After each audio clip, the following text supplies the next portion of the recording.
Friends, आज मैं आपके सामने टाटा स्मॉल कैप फंड का इन डेप्थ एनालिसिस अगस्त के महीने के बाद करूंगा। इसके साथ ही साथ ये भी चर्चा करने की कोशिश करेंगे कि कई बार म्यूचुअल फंड्स लोग डिविडेंड के लालच में ले लेते हैं, जिसकी वजह से IDCW वाले प्लान सेलेक्ट कर लेते हैं।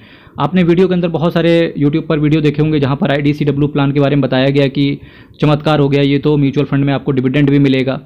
देखिए, नेट एसेट वैल्यू की बात करेंगे तो आगे चल के जैसे जैसे सीरीज आगे बढ़ेगी वैसे वैसे आपको चीज़ें पता चलती चली जाएंगी। नेट एसेट वैल्यू की बात करेंगे तो 45 रुपये का एक साल का रिटर्न देखो, 48% का, और मैक्सिमम देखो 29% का CAGR। वैल्यू रिसर्च ने 5 आउट ऑफ 5 रेट किया है।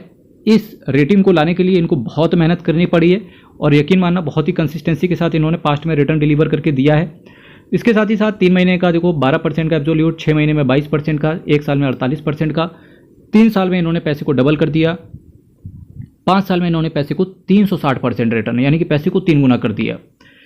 किसी भी म्यूचुअल फंड के अंदर आपका रिस्क वेरी हाई रहता है। Risk with due respect IDCW वाला plan, risk with due respect economic environment में गड़बड़ हो गया, पॉलिटिकल एनवायरनमेंट गड़बड़ हो गया, इन्फ्लेशन की मार पड़ गई, तो ये सारी चीज़ें जब स्टॉक मार्केट को गिराती हैं तो उसी कंडीशन में आपका म्यूचुअल फंड भी गिरता है। तो यही कुछ रिस्क होते हैं जो कि आपको यहाँ पर बियर करने पड़ते हैं। Tata small cap fund direct growth की बात करेंगे तो नीचे ये लिखा हुआ है, आपको दिख रहा है।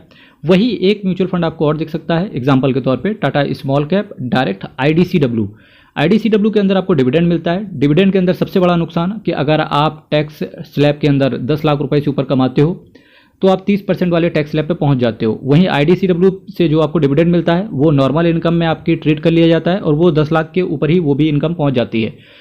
तो आपका जो IDCW वाला प्लान है वो नॉर्मल इनकम है और उस पर भी आपको सपोज दैट 2000 रुपये का IDCW से आपका अगर डिविडेंड आया तो उस पर भी 30% सरकार के पास चला जाएगा। तो नंबर 1 कि आपका 30% सरकार को देना है, आप जो भी डिविडेंड कमाएंगे, चाहे वो म्यूचुअल फंड से आए फिर चाहे वो आपके म्यूचुअल शेयर से आए, डिविडेंड की बात कर रहा हूँ यहाँ पर, तो आपका 30% वहाँ चला गया। ठीक है, तो ये आपका सबसे बड़ा नुकसान। अब लोग कहेंगे यार डिविडेंड तो अच्छा है, हर महीने आ रहा, कम से कम ये डायरेक्ट प्लान तो डायरेक्ट ग्रोथ तो आपको डिविडेंड देता ही नहीं है। मेरे मित्र, डिविडेंड आपको यहाँ भी मिलता है, डिविडेंड आपको यहाँ भी मिलता है, पर ये डिविडेंड डायरेक्टली आपको AMC के अकाउंट में चला जाता है। AMC क्या करती है? AMC आपके ही जो आपका कॉर्पस होता है, आपके ही कॉर्पस में वो एक्यूमुलेट कर देती है। इस वजह से हमेशा आप देखना डायरेक्ट ग्रोथ जो प्लान होता है वहाँ पर आपको रिटर्न ज़्यादा मिलेगा, NAV भी ज़्यादा मिलेगी डायरेक्ट ग्रोथ के अंदर। और इसी के साथ साथ आपकी NAV कम मिलती है कहाँ पे? IDCW वाले प्लान में, और आपको रिटर्न भी कम कहाँ पे मिलता है? IDCW वाले प्लान में। कई बार एक नुकसान ये भी है कि जो आपका डिविडेंड आया, जो आपके बैंक अकाउंट में आता, हो सकता है आप उसे खर्चा कर दो या कई बार री इन्वेस्ट ना कर पाओ, पर ये काम आपके लिए बखूबी AMC कर देती है। तो हमेशा कोशिश करें कि डायरेक्ट प्लान के साथ रहें। 8448 करोड़ का इसका एसेट साइज है, 0.30% का एक्सपेंस रेशियो बहुत कम है मेरे भाई, 7.18% का कैश होल्ड करके चल रहे हैं। निफ्टी स्मॉल कैप 250 TRI को ये बेंचमार्क की तरह फॉलो करते हैं। जैसा कि मैंने आपसे कहा, प्लान आपका ग्रोथ है, 12 महीने के अंदर निकलने की कोशिश करोगे और 12% से ज़्यादा के अगर आपने यूनिट सेल कर दिए तो अलग से 1% का एग्जिट लोड भी आएगा, इसको भी कंसीडर करके चलें। बहुत सारे लोगों का डाउट रहता है कि एक्सपेंस रेशियो किस तरीके से AMC चार्ज करती है। मेरे मित्र, एक्सपेंस रेशियो साल में एक बार चार्ज किया जाता है और वो आपके रिटर्न से ही चार्ज कर लिया जाता है।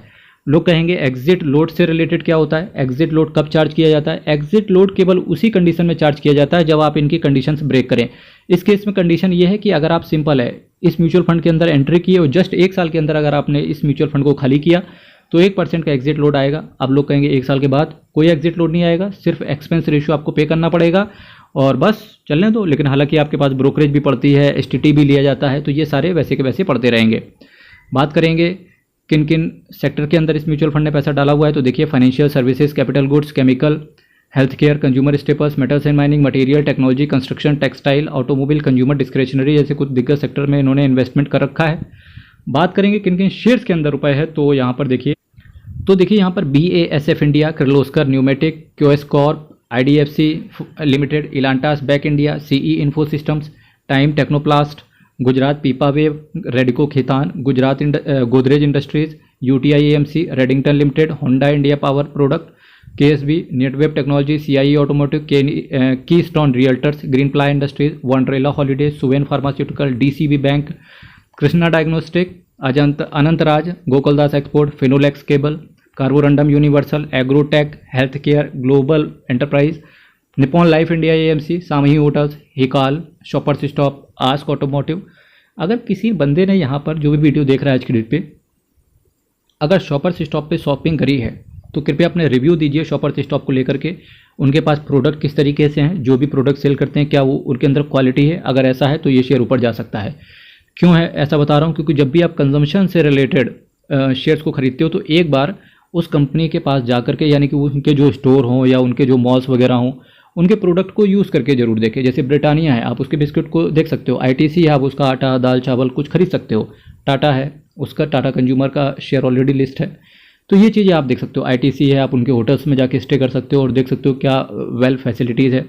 ट्रेन में घूम सकते हो अगर आपका आईआरसीटीसी को या रेलवे सेक्टर में इंटरेस्ट है तो, ठीक है। तो कुछ ऐसे सेक्टर हैं जहाँ पर आप एक्चुअल में फील कर सकते हो। अगर आपको अच्छा लग रहा है वहाँ पर के जा करके सर्विसेज अच्छी हैं तो डेफिनेटली शेयर तो आगे आने शेयर हो सकता है। शॉर्ट टर्म के लिए पैनिक क्रिएट करे, शॉर्ट टर्म के लिए अप्स एंड डाउन्स रहें, पर लॉन्ग टर्म की तो इसकी हिस्ट्री ग्रोथ है ही है, क्योंकि शेयर वही चलेगा मार्केट के अंदर जिसकी फंडामेंटल्स स्ट्रॉन्ग रहेंगे।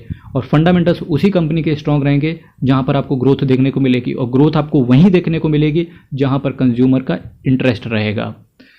Ask Automotive, Natco Pharma, Allcargo Logistic, MM Forging, RR Cable, Rallis India, Akzo Nobel, Transport Corporation of India, Vardhman Special, Eveready Industries, Kirloskar Ferrous, Graphite India, Ganesha Ecosphere, Ramco Industries, Eureka फोप, पीसीबीएल, उषा मार्टिन जैसी कुछ दिग्गज कंपनीज के अंदर पैसा पड़ा हुआ है। बात करेंगे कुछ और ऑल्टरनेट स्मॉल कैप से रिलेटेड, तो देखिए quant small cap, Nippon India small cap, DSP small cap, Franklin India smaller companies fund, ये कुछ ऐसे फंड हैं जिन्होंने भी अच्छा परफॉर्मेंस दिखाया है समय के हिसाब से। इनका भी रिव्यू आप प्लेलिस्ट में जाके चेक कर सकते हो। टाटा एएमसी की बात करेंगे तो 1,76,521 करोड़ का इसका सेट अंडर मैनेजमेंट है और टोटल ये 152 स्कीम के साथ आते हैं। मेरे मित्र वीडियो अच्छा लग रहा हो तो चैनल को सब्सक्राइब कीजिएगा। एक टारगेट है 10,000 सब्सक्राइबर का कंप्लीट करने का। मेरे ख्याल से मेरे मित्र ये आपके बिना कंप्लीट नहीं हो सकता है। अगर आप चैनल पर विजिट कर रहे हैं, वीडियो अच्छा लगता हो तो कमेंट कीजिएगा। इसके साथ ही साथ चैनल को जरूर सब्सक्राइब कीजिएगा। हर हर महादेव, अयप्पा शरणम, हरि शरणम। बहुत बहुत धन्यवाद।